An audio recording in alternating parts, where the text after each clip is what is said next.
Yeah, you take it for granted when you have maybe biological children or children that you have the privilege of being with from the start, that is just grown so naturally without a lot of intention. And when you invite a child in that's older, like he was so guarded at such a young age, he wouldn't look us in the eye for like 8 months. I was raised in a foster to adopt home, so my parents set the standard. And then we saw the movie Instant Family. We walked out of there and she said, "Now's our time."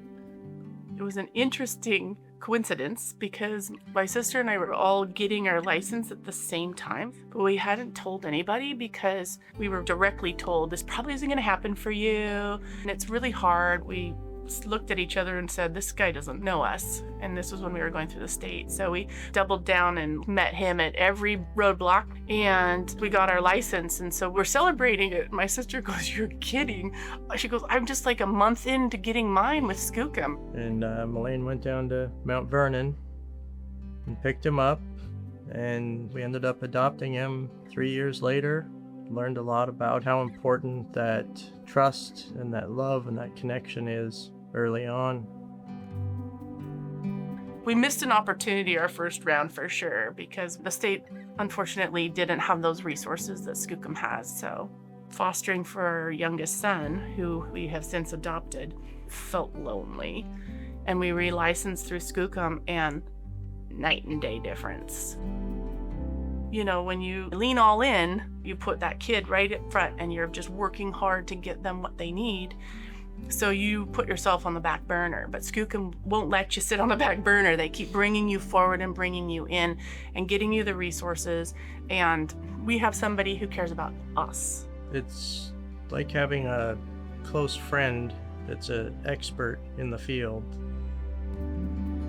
I think the one thing I would add is that we're all in. We're bringing our whole heart and our whole self and our whole family. And we know how vulnerable we all are together. And we have to remind our children, you know, the three that won't ever leave, that we're not promised forever.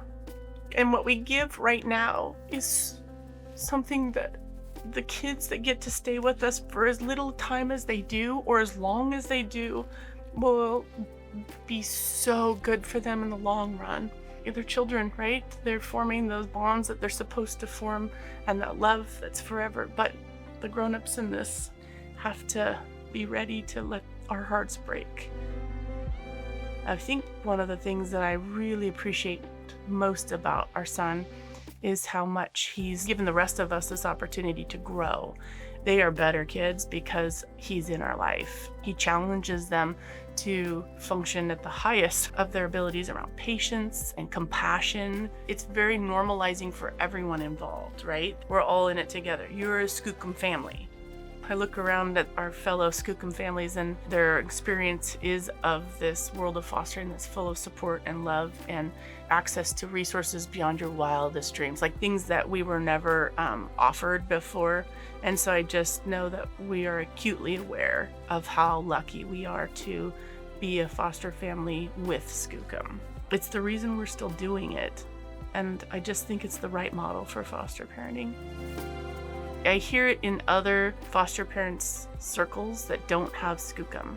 The foster parents are lost, and the ones that stick with it are saints.